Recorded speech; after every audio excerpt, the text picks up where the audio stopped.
This is World Awakenings, the fast track to enlightenment with your host, Carl Gruber.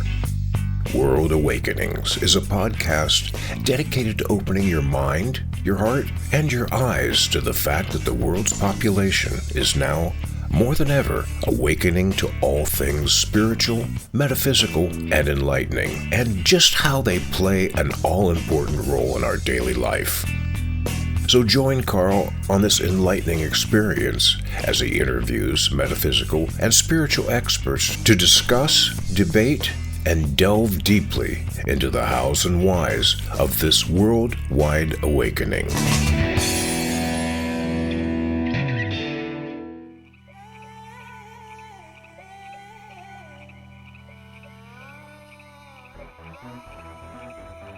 Hey, congratulations, you found it. This is the show World Awakenings, a fast track to enlightenment. I'm your host, Carl Gruber. Now, for 7 full years, World Awakenings has given much food for thought on all things spiritual, metaphysical, and enlightening. And we continue this awesome theme right here on this show. Now, before we head off to meet our guest for today's show, I'd like to remind you that not only can you watch this show on YouTube and listen to it on Apple Podcasts, but now you can also watch this show on the brand new TV network, New Reality TV. Just scan the QR code you now see on the screen or click the link in the show notes to find out how you can be watching New Reality TV today. All right, with that, let's check in with our guest. And our guest for show number 210 is Cynthia Clark. She is an Ascension healer, hand analyst expert, author and speaker based in Sedona, Arizona, home of spiritual energy. Now, with over 17 years of experience in multidimensional healing, hand analysis, and spiritual mentorship, she guides souls to clear karmic imprints, activate their gifts, and embody their authentic selves. Founder of Ascension 17, Cynthia channels wisdom from higher realms and teaches powerful protocols for soul awakening, including her signature palm portal healing work. I'm looking forward to hearing about that. Her mission is to help starseeds, healers, and spiritual entrepreneurs align with their highest timeline and co-create the life their soul is destined for. And, by the way, she's also the author of the books Stories in Your Hands and The Mojo of Multidimensional Manifesting. She's been featured in the documentary Pillars of Power, and finally, she is the host of her own podcast Life Ascended. And with that, Cynthia, thank you for being on World Awakenings. Oh, thank you so much. I'm so excited to be here. Yeah, I'm glad we could line this up because everything I've read and heard about you is pretty darn amazing. But I'd like to find out, as my viewers and listeners well know, start from the beginning with you. I know that you started out owning a restaurant only at the age of 24. What in your life led you to becoming a restaurant owner? Well, I started in the restaurant business when I was 13. It was actually my first job. My brother and I would work on the weekends. He was 6 years older than me, so I couldn't even drive yet. And this was in Salt Lake City, Utah. And we would clean this Chinese restaurant every weekend. I would vacuum, he would mop, and we had to go in the middle of the night because they closed at like 1:30 in the morning. So I worked from 1:30 to about 5. Wait, a 13-year-old in the middle? Oh my gosh. Yeah, 13 years old. So that was the introduction I had to restaurant work. And, in Utah, I guess at the time that was sort of normal, looking back, like all the labor laws and all that stuff, Yeah, we didn't really talk about that. I didn't know any better, right? So I just naturally fell into the restaurant industry at that time.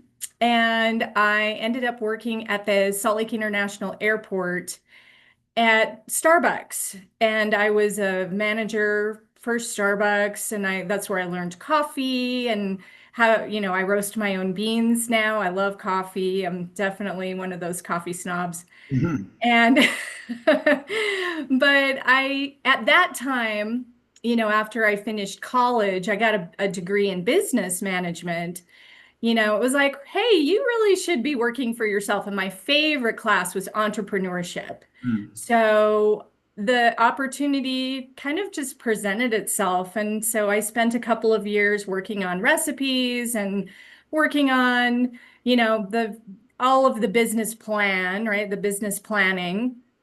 And we ended up opening a restaurant, my husband and I at the time, in southern Utah, right outside of Zion National Park. Wow. And we did that for 7 years. So that's how I got started in doing my own restaurant. And he had extensive restaurant, background as well. So it was a good fit for a while. And that just didn't pan out? No, we sold it after 7 years, and working 100 hours a week, you kind of get burned out. He was really burned out, so it was really his idea to sell the business. So I was retired in my early 30s for the first time, which was really scary. But we sold everything for asking price. We built up huge goodwill. It was really a great business we built up. And I decided, well, what am I going to do with the rest of my life? And so I went, I do what retired people do. I got an RV and I traveled the country. There you go. Yeah. And I did that for a while. But I was really way too young to be retired. And so I ended up going to the library one day and I picked up a book on palmistry. And that was the day that my life really changed because I had this profound deja vu experience. And I knew I had studied the material before. I didn't know where, I didn't know how, but I got a message clearly from Spirit. And they said, you need to study this again. And so that was the start of my palm reading career, and I haven't looked back since. It's just been quite a ride. That's an interesting story because I was going to ask about that library experience I read about. I think you're my first guest who had a spiritual experience in a library, but why not? It's good. Sure, why not? I mean, it can happen to anybody, right? Yes. So, and I was looking too. I think I was really looking for my next chapter because I didn't want to go back into the restaurant business because I felt like I was done with that chapter and I needed a fresh start, It's like, gosh, what am I going to do? And I honestly had no idea what I was going to do. It's like, am I going to just stay retired? That was kind of my thought, but I'm like, that doesn't feel right. I knew there was more. So the universe was like, go to the library. So that's what I did. Well, we're certainly going to pursue some of your more amazing abilities spiritually and metaphysically and all that. I'm just curious, what about when you were a kid? Did you have any spiritual or metaphysical leanings or experiences? I did. I mean, I grew up in Utah as a Mormon. So this is kind of an interesting background that, most people maybe haven't thought of. But it was funny because I distinctly remember my dad giving me a book on Edgar Casey when I was about 10. And I think it was because I was such an avid reader. I loved reading and I loved learning. And I'm just like, gosh, give me something. And that book was really profound. And I'm like, wow, okay, reincarnation. Yeah, I want to hear more about that and his whole psychic life. To me, it was so fascinating. And my mom also told me when I was a little kid, I hated to play with other kids. And she's like, you always wanted to play by yourself. But I didn't really like to play by myself. I wasn't by myself, I was with my spirit guides. Mm. So I was totally fine. I'm like, yeah, I like playing, by myself. Uh-huh. So I definitely had that connection, but for me it was just normal, I didn't really think of it as anything unusual. So you're playing with you could, I mean, your child's mind and eye, you saw your spirit guides there hanging out and playing with you. Yeah, I mean, I don't know that I saw them necessarily as I sensed them or I, could feel them. I could hear them. I think I was tapped in that way. Yeah. And I just never felt lonely. You know, like some people are like, oh, yeah, if I'm alone, I'm lonely. I wasn't really like that. Yeah, spirit guides are good at keeping you company, right? Yeah, they're always around. Well, let's find out about another chapter of your life. I read that you, at some point, you went through a downward spire in your life, and led to finding and developing your abilities in healer as a healer, hand analyst, etc. What happened during this time? Well, after we sold the restaurant and I discovered hand analysis, I really dived into that. We stayed in Utah for a number of years. We moved back to Salt Lake City. Eventually, we moved to Idaho, of all places, for a little while. We went to Coeur d'Alene. Oh, I love Coeur d'Alene. It's It's beautiful. it's gorgeous, but energetically, it was not a match for me. Yeah. And so I was really having a hard time there. And so I was only there for about 7 months. And then eventually I moved to Colorado. And at this time, my marriage was starting to fall apart because my ex-husband, I mean, he was having a hard time just figuring out what to do, like I did, right? I was, okay, we can't really be retired. We need to do something. You can't just keep traveling. So anyway, we went back to Colorado, and he used to live in Colorado, so it kind of made sense. And we were also really avid skiers. So we ended up in Aspen. And so I ended up living in Aspen for about 7 years. And during that time I got divorced. Mm. And it was a very dark period of my life. I've moved a bunch of times. I attracted a narcissist right after my divorce. I mean, it was a really horrible, toxic relationship. And I got vertigo for about 9 months. Oh, wow. That's rough. And yeah, oh, it was horrible.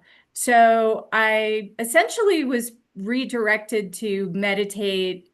I mean, I couldn't really do much else, so I would feel better if I laid flat on my back with my eyes closed. I mean, that was like the only thing that made me feel better.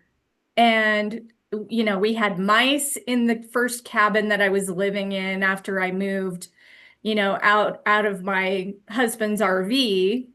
And I still remember I killed like 36 mice in 3 months. Oh my gosh. And I would have literally like traps everywhere, like 15 traps would be everywhere. And I mean, it was terrifying. I could hear them in the walls right behind my head. And I had vertigo. So I'm just like, ah. I mean, it was horrible, just horrible. But I also knew at that time, and that's really where I started manifesting, right? Because it's like, okay, here you're a co-creator of your life. You can create amazing things for yourself. It's time for you to really focus on that. So I would spend probably 2 hours in the morning meditating, 2 hours at night meditating, sometimes longer, because like I said, I really didn't have much else going on. I was writing my book, my first book, Stories in Your Hands, at that time too.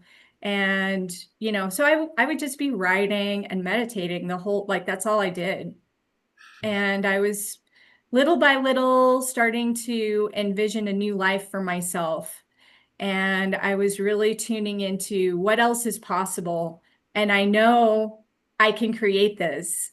I know this is temporary. I know this is just a rough patch that I'm going through. And it doesn't have to be forever. And it doesn't have to be the end, right? Like sometimes we think like life is over if something really bad happens, and it's not like that. So I pulled myself out, and yeah, miracles started happening. It was great. Well, I hope people listen to what you say, because you get down in a dark place in the valley, and you exerted your personal power by yourself. You are the the creator of your life. You grabbed a hold of your power and pulled yourself out of it. That's beautiful.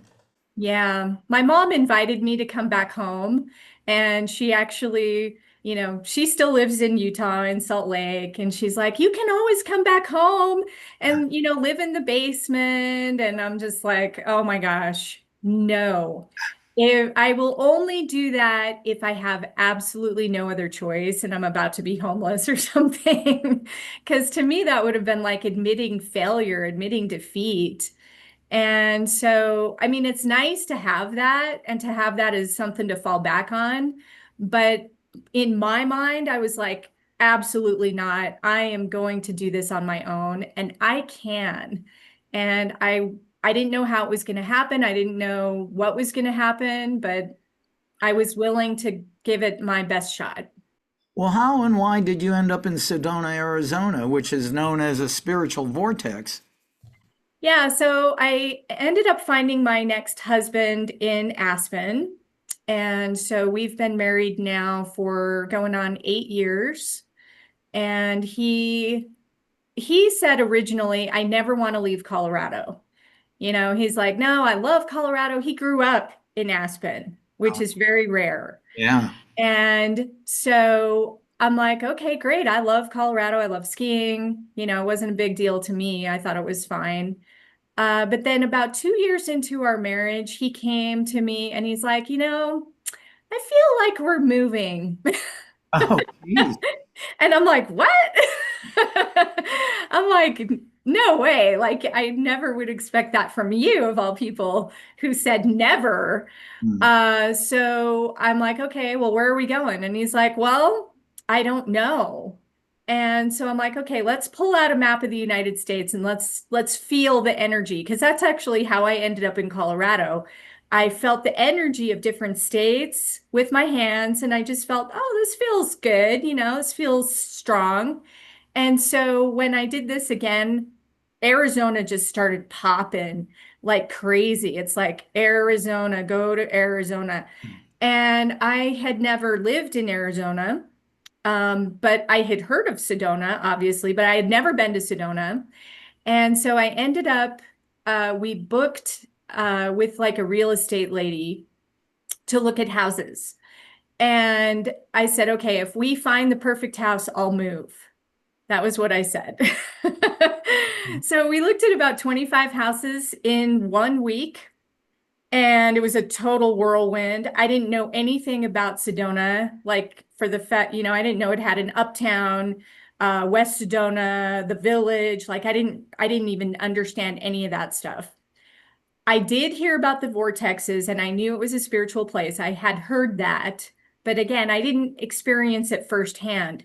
So when I got to Sedona and we started looking at houses, I'm like, wow, this place is amazing. I just couldn't get over how beautiful it was. I felt immediately at home. I felt like, wow, I could live here. Like I just felt really good. And then we found our perfect house that had been on the market for over 2 years. Like it was waiting for me. And they had already dropped the price a couple of times, and we ended up buying it. It was 2019. So, I mean, it was the perfect time to move. Didn't you tell me that picture behind you is your view from your picture window with the mountains and the moon? It is. That is an actual picture of my front yard.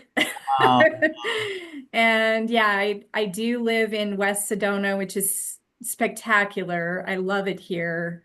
And the view from my house is unbelievable. I guess you don't have to cut a lot of grass like we do here where I live. No, there's no grass here. We have very desert landscaping, but there are a lot of trees. We're right next to a national forest. Hmm. So there's lots of I mean, it's actually more green than you would think, you know? Well, we're talking to Cynthia Clark. This is amazing. And I also read that you went through a period of your life where you kept seeing repeated number patterns like 1111 or 717, which led you to your current Ascension 17 program. Can you tell us about this? Yeah, so I've been seeing numbers for a long time. I started seeing 1111 way back in the 90s, I think, and I was in tune with synchronicities and I started studying numerology. I had studied numerology quite, like way back before I even learned about hand reading. And I've always had an interest in astrology and, you know, Chinese astrology, like all that stuff. So I knew 1111 was new beginnings, you know, you're waking up, new beginnings. And so when I moved to Sedona, I started seeing another number and it was 717. And I would literally see it 5 to 10 times a day, every day. It was crazy. And I'm like, what is this number? This is not like your normal standard, you know, angel number, right? Like 222, 333, all those repeating numbers. But I knew I needed to find out what it was. So, of course, I meditate. I do a process called automatic writing.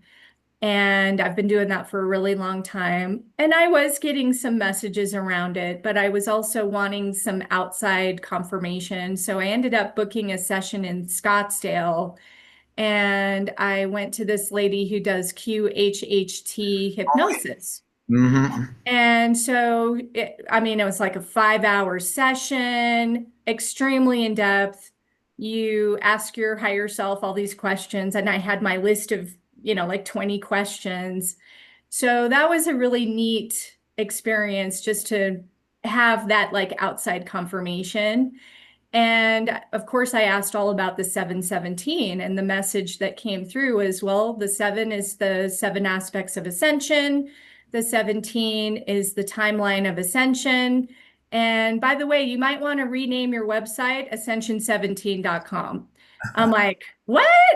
You know, like this is interesting, but okay. So that's what I ended up doing. And then I started learning all about the 7 aspects of ascension. I started learning about how we are moving into this higher dimensional reality. We are moving into our crystalline light bodies. And the galactics really started coming in very strongly after that. They told me in that session that I was connected to the Pleiadians and that I was a star seed and I needed to reconnect with them and communicate with them. And then they started teaching me not only about the ascension pathway, but I started getting messages about the hands too, which was really cool. And I think that's because of my background. Wow. Yeah, that's pretty interesting.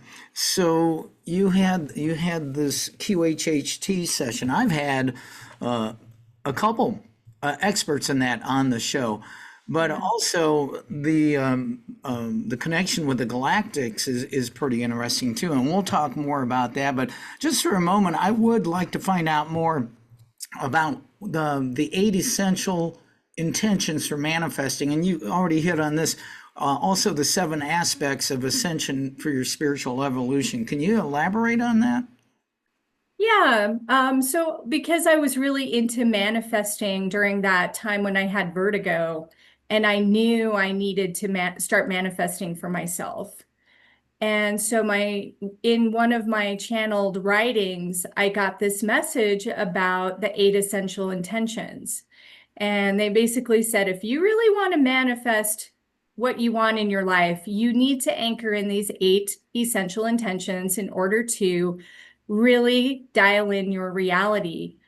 And then they gave me the list of the intentions, and that eventually became part of my newer book, The Mojo of Multidimensional Manifesting, because we are so much more powerful than we give ourselves credit. And it's like, oh, okay, so let me look at these, let me really analyze these, and let me see where I might be weak or might be blocking my manifesting. And so that's when I really started working with those intentions. And the 7 aspects of ascension, it was very similar. It was like, okay, you need to, if you want to really move into your 4th density body, you better start working with these 7 aspects. So that, and the galactics have been teaching me all about that. So when you met with the galactics, were you meditating and they just came through, or are you now officially a channel where they will speak through you?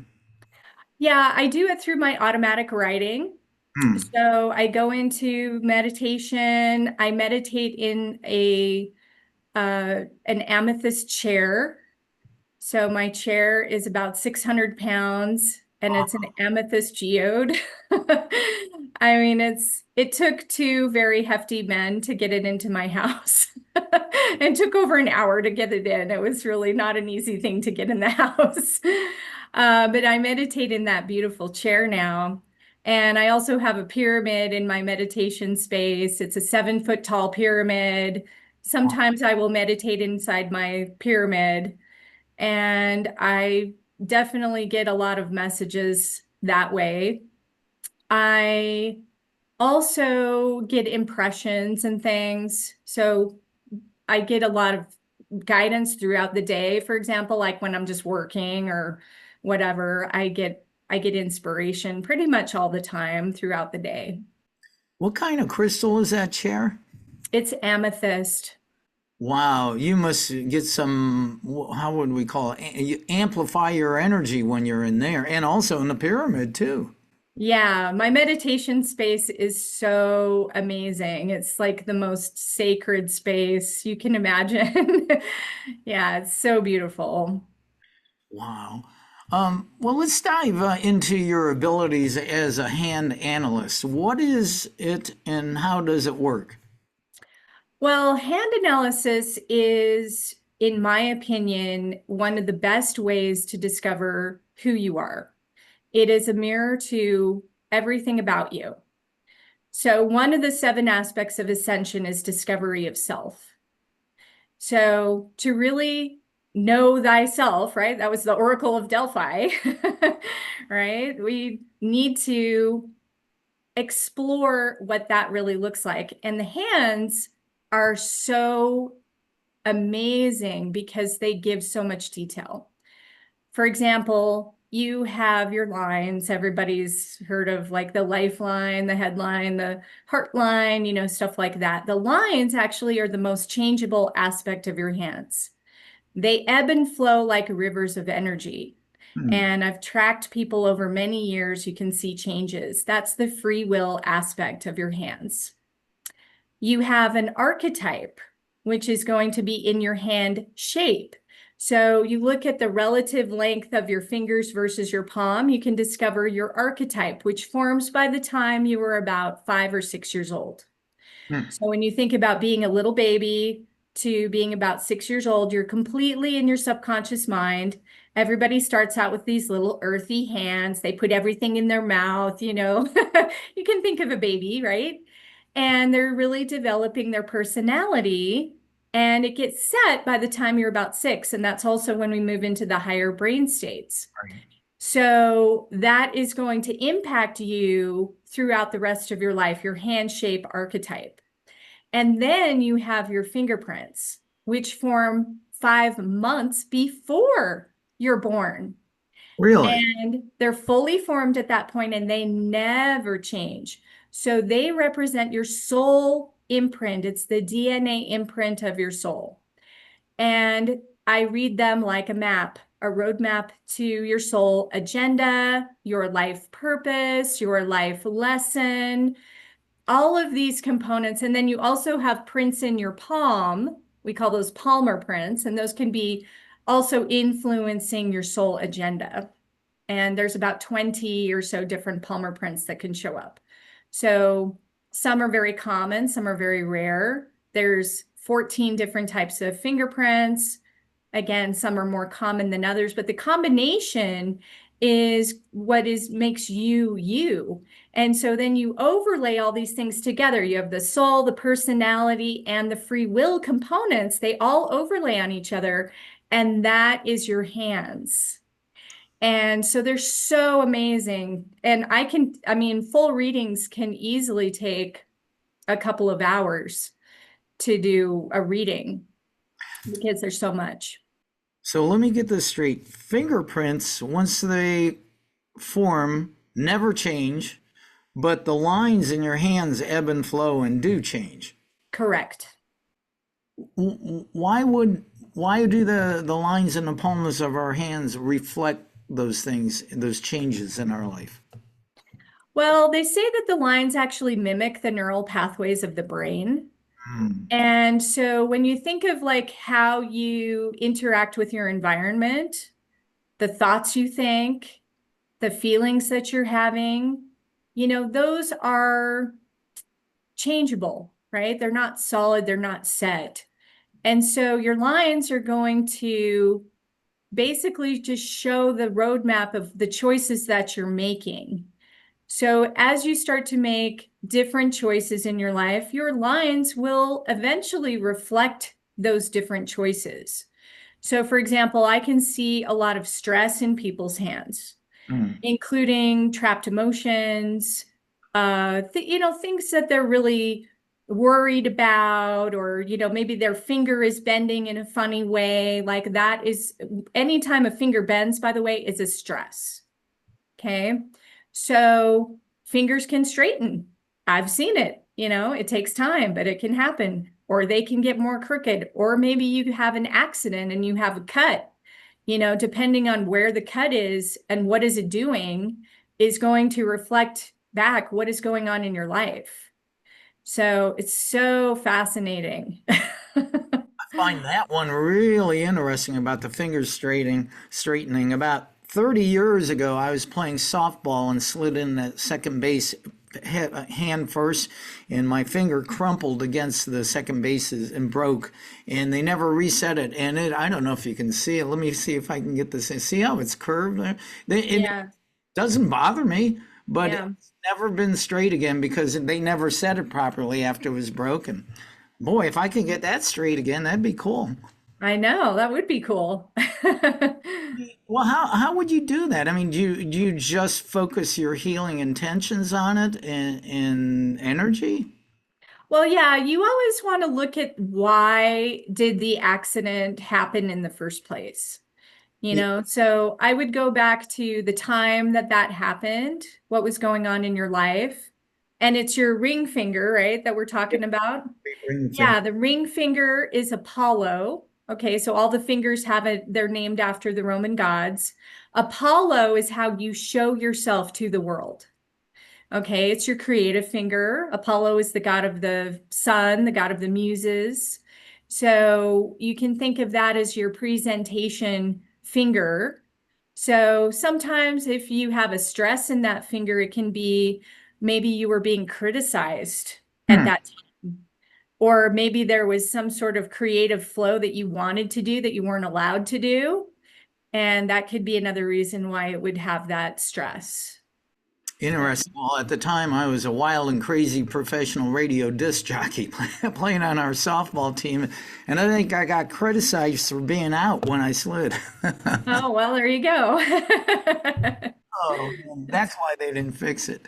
Well, this is just fascinating stuff to you. I mean, staying with the hand information, you have something called a palm portal healing that you do. What exactly is that?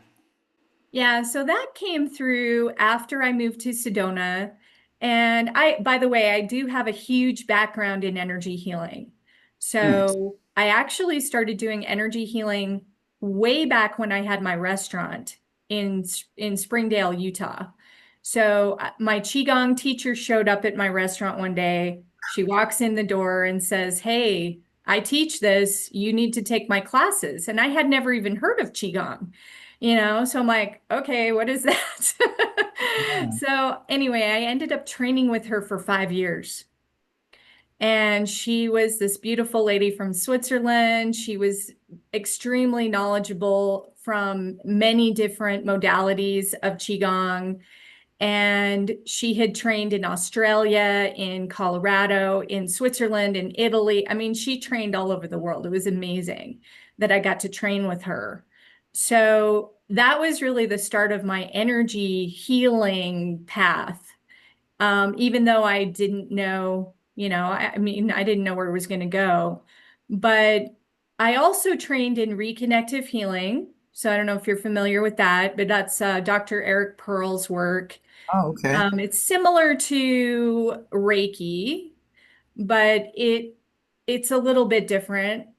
And when I read his book, it was interesting because I felt the frequencies getting sucked into my hands. Like I literally felt like one hand it got sucked in and then the other hand it got sucked in and I'm like I'm literally staring at my hands after I'm reading this book. I'm like, what the heck just happened? What is going on? So, and this was after I was reading hands because I actually had a client tell me to read that book. And so occasionally I'll get some advice from clients. Oh, have you heard of this book? Or have you heard of this person or this modality or whatever? And I'm like, oh no, whatever. And but I ended up training in that and certifying in that. And reconnective healing was just so natural to me.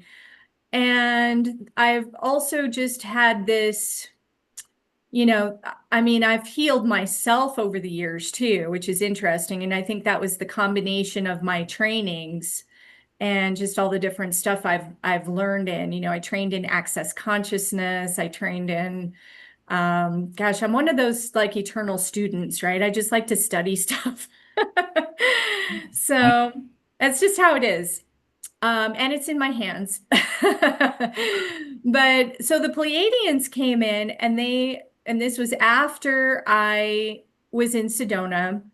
And they basically told me that the hands are not only the roadmap to everything about who you are, but they are also portals to your multidimensional self.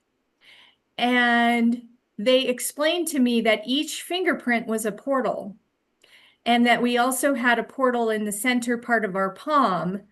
And this is actually a powerful point in Chinese acupuncture. And anybody who does Reiki or any kind of energy work usually will feel a lot of stuff right from the middle part of their palm. And they call this the portal of change. And being open to change is also one of those 7 aspects of ascension. So I thought that was really interesting. So then they're like, okay, yeah, we're going to teach you about all these portals. Each one reflects a different aspect of you and your multidimensional self. And you can actually communicate with your DNA. And they gave it a term too. They called it dermatoglyphic epigenetics. So Wow. that's like the scientific term of palm portal healing. So derma meaning skin, glyphics meaning carvings in the skin. Epigenetics is rising above your genes, right? So if you read like Bruce Lipton's work, he talks about, manifesting and how we are not victims of our genes. Genes can be activated or not activated depending on what we believe to be true. And so the Pleiadians are saying you can also do that through the palm portals, which I thought was really interesting. So they have been just teaching me ever since how to work with the portals, how to open and activate them, how to really connect with the multidimensional aspects. So they gave me symbols, they give me crystals to work with. And I was instructed actually after I got to Sedona to meditate with all my crystals directly and channel the message from each crystal, what it does. Because I don't know about you, but have you read those crystal books that tell you like what crystals are good for? Somewhat. I actually carry a crystal with me all the time in my pockets, but I haven't learned extensively about them. Yeah, well, I always found those books to be kind of frustrating because they tell you all this stuff that the crystal is good for. And it's like 10 things or 3 pages worth of stuff. It's like, oh my gosh, this is way too much information. Mhm. Just tell me what it does, Yeah. right? So that was when it was told, I was told, just talk to your crystals directly and they'll tell you what they do.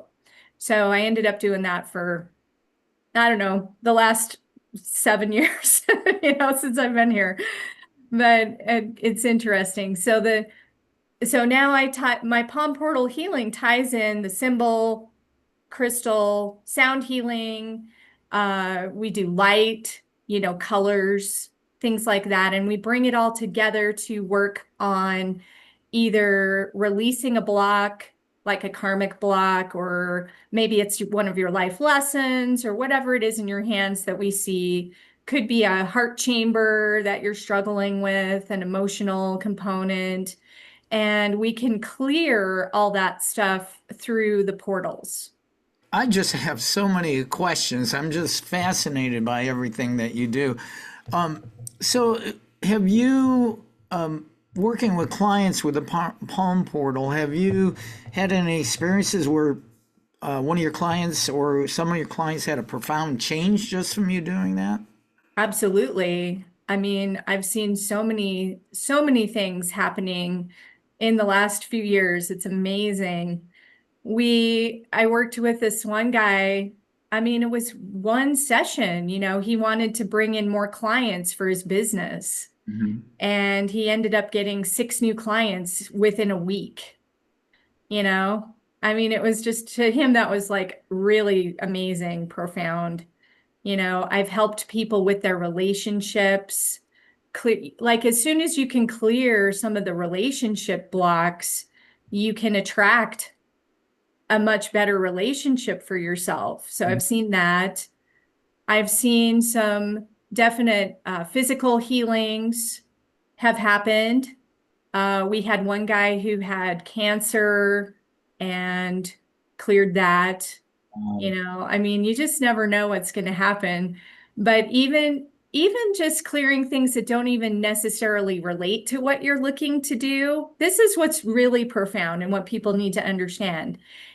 That's the stuff that's actually really important. It's the stuff that you don't know. It's the stuff that you don't even think about or you couldn't possibly think about, but your hands are going to show it because it's tangible. And that's what I love about hand analysis is it's tangible. It's one of the only things that you can actually use in that way. Like you can take those Myers-Briggs or, questionnaires or whatever, all those personality tests, but you can't see it. You know what I mean? Whereas with the hands, you can. And so I think that's what makes it so amazing and special. I've always felt that our extremities, our hands and arms, and our feet and legs are portals or channels for energy. I mean, there are times in my life, for whatever the reason, I'll feel a burst of energy come into my feet, especially in my feet, but sometimes in my arms, and I go, whoa, and all of a sudden I feel real good. I know, it's amazing. Yeah, I see people shift, instantly. It's so cool. And the again, it goes back to how we need to recognize how powerful we are. We just go through life so unconscious. And so, you know, like we don't think that we can change things or we don't think we have any control over anything. And that simply is not true. You know, it just isn't. Well, your statement, we forget or don't know our own personal power. I've been a life coach for a long time, and I talk to people, you have power. We just have forgotten, and everything that we see on TV and the media just pounds that out of us and make us think that we're victims. And as a spiritual student, I go back to we were created and still remain at one with our source, with the creator, and all power comes through us and through our dream of living in a body here where we've forgotten that. And if you can, like you said, grab a hold of it and remember your personal power, amazing things can happen. Yeah, exactly. So, yeah, I actually have a quote in my book. I don't know if you want to do like a little exercise with the group, with the Sure, sure. with the listeners. So this is a really good one because we have a portal of inner strength and self-knowledge. Okay, so that's your left hand, your index finger, Jupiter. Jupiter is all about how you see yourself. Mhm. All right. And so I got this message from the galactic guides, and it's all about showing up for yourself. Okay. So what we're going to do is open up the portal. So you can actually just take your index finger and just go ahead and just put it on your heart. Okay. So your left index finger, just put it on your heart. And then I'm going to read to you this really powerful invocation. And we're going to call in showing up for yourself. All Okay. right. So first off, we're going to open up the portal. And how we do that is we call it in. So we go left Jupiter, portal open, so that I may access my divine birthright of inner strength and self-knowledge. I show up for myself in all ways and all dimensions. I show up for my personal growth and spiritual evolution now and always. I show up for myself as the friend I always wanted. I show up for myself to heal any and all trauma of abandonment and let go of resistance to this healing and neutralization now. As I show up for myself, I am showing others to show up too. In truth, I am not, nor have I ever been abandoned. It is only when I have abandoned myself that this pattern has chosen to resurface, to be healed and transformed now. I am now choosing to love and show up for myself as the divine loves and shows up for me, which is always for eternity. Thank you. And so it is. All right. And then you can just go ahead and release your hand off your heart. Take a deep breath. And you are now dialed in your left Jupiter portal. Well, I completely have faith that that works because everything is energy, and you're calling it in, and we know that most of our maladies or whatever are begin in our belief, which creates energy blocks within our chakra system and everything else. And so, well, that makes sense to me that that would work. Yeah, thank you for that. Yeah, you're welcome. Yeah, my pleasure. Wow. One other aspect I'm interested in, because I've never really studied this or done any of it. You also do tarot cards. Can you explain how and why tarot works? Yeah, so I actually created my very first deck a long time ago, back in 2012. And I was working out of a metaphysical store in Utah. And I was sitting next to the tarot card display. And I just looked at it one day and I'm like, I wonder if there's any palm decks. Hmm. That was my thought. And then, of course, I got a message from Spirit, and they're like, oh, you need to create that deck. Yeah. So that's how I got started in reading cards. So I created my first deck, which was called the Palmistry Inspiration Cards. And I ended up, it was strictly a palm reading deck. It was actually meant to help people read hands. And, that was it. That was like my starter deck. So after that, I'm like, well, maybe I should learn tarot. Maybe I should learn, the discipline of all of that. And so then I started learning about tarot, and that was also very interesting because that was when I was really learning. I was writing my first book. So Stories in Your Hands. This was when I was living in Colorado, and I really didn't make the connection between hands and tarot until I ended up doing this meditation one day. And this was after I threw my manuscript out, by the way. I had been writing for 2 years. And No. I'm not a writer. And I'm like, I just Oh, like chucked my manuscript. It was so funny. Um, but I ended up waiting, I don't know, maybe 2 or 3 months. And I got this meditation that came in. Archangel Michael and Archangel Shamuel came in, and they basically outlined my entire book.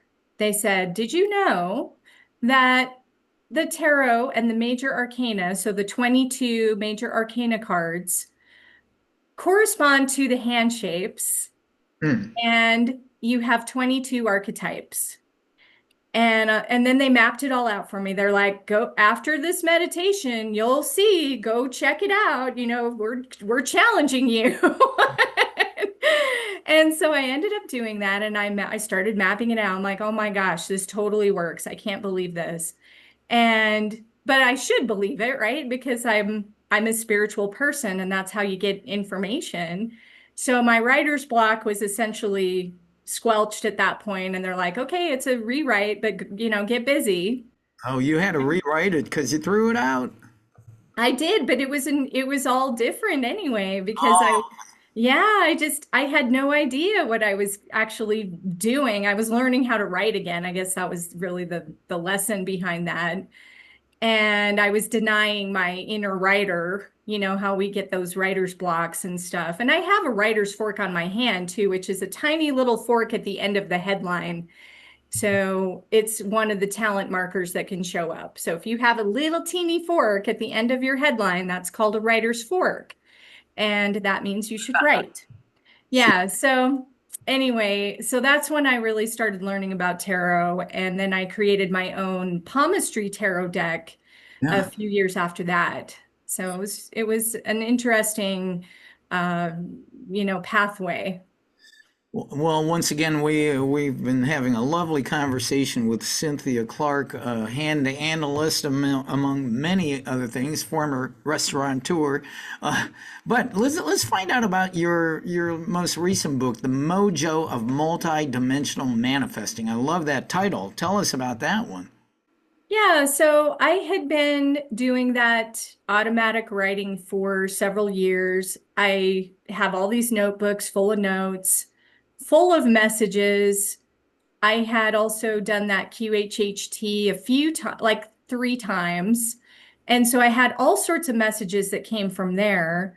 The second one I went to was to the Crystal City, and I got all sorts of messages of what it's like to come in as a human on Earth, and what is the pathway, and how do we prepare for our life on Earth, and all this stuff. I mean, it was so interesting. I'm like, I need to share this with people.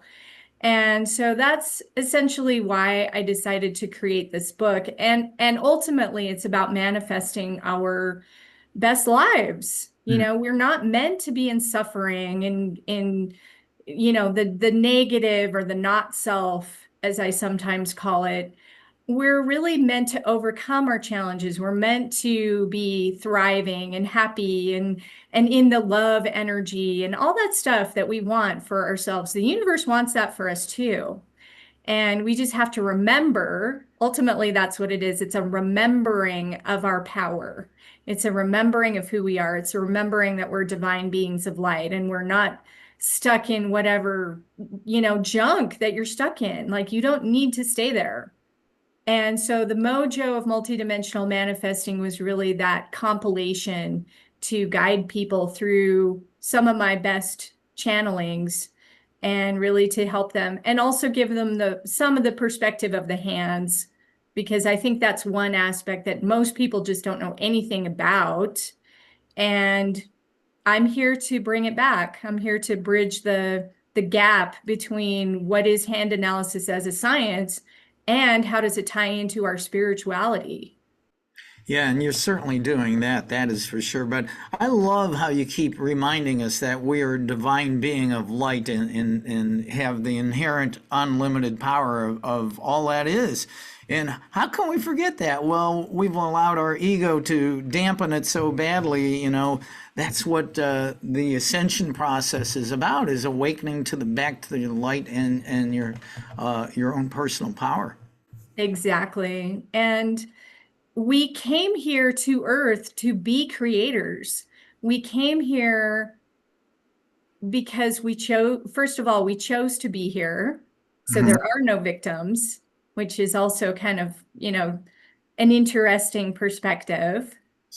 And we were chosen to be here. And so we really, as from a soul perspective, there are no victims. Everything is carefully planned before we come to Earth, but how it manifests and how it shows up is dependent on that free will. So there's a lot of ways that it can show up for you. So if you're in a really negative cycle, well, you're probably manifesting negatively. And you're really not focusing on what you should be focusing on, which is the positive, because what you focus on expands. So you have to bring the balance back to the positive.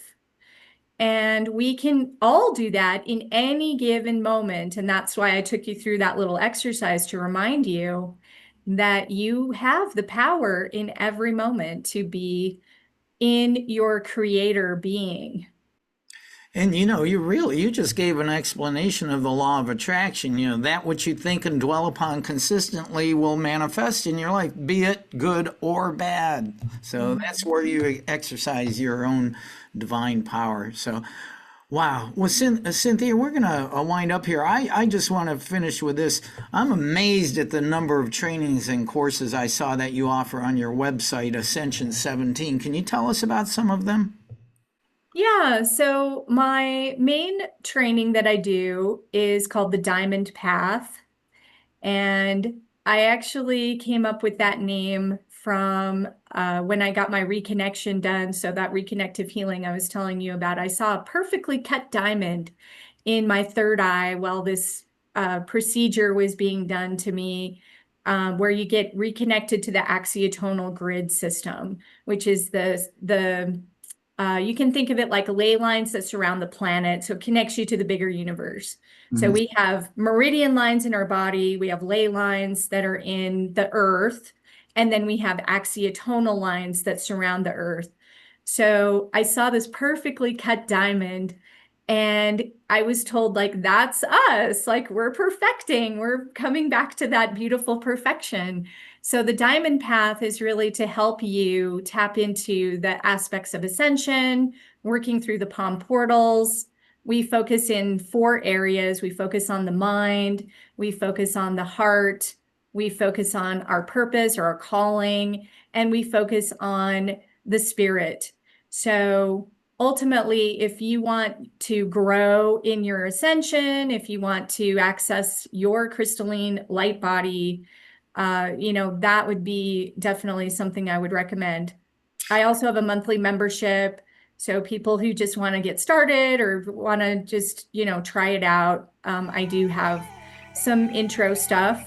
I do one-on-one sessions. Yeah. I do a lot of stuff. That's true.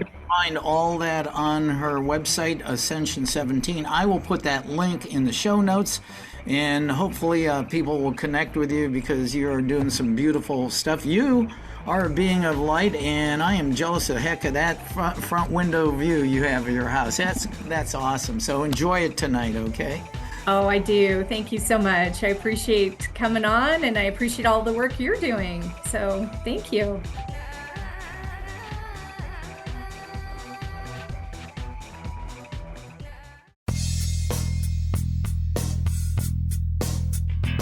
This has been another episode of World Awakenings, the fast track to enlightenment with host Carl Gruber, a certified law of attraction life coach. We welcome you to tune in to each and every episode of World Awakenings as we open your mind, your heart, and your eyes to the fact that the world's population is now more than ever awakening to the truth of all things spiritual, metaphysical, and enlightening, and just how much they play an all-important role in our moment-to-moment daily life. Much love and light to you, my friend, and thank you for tuning into World Awakenings.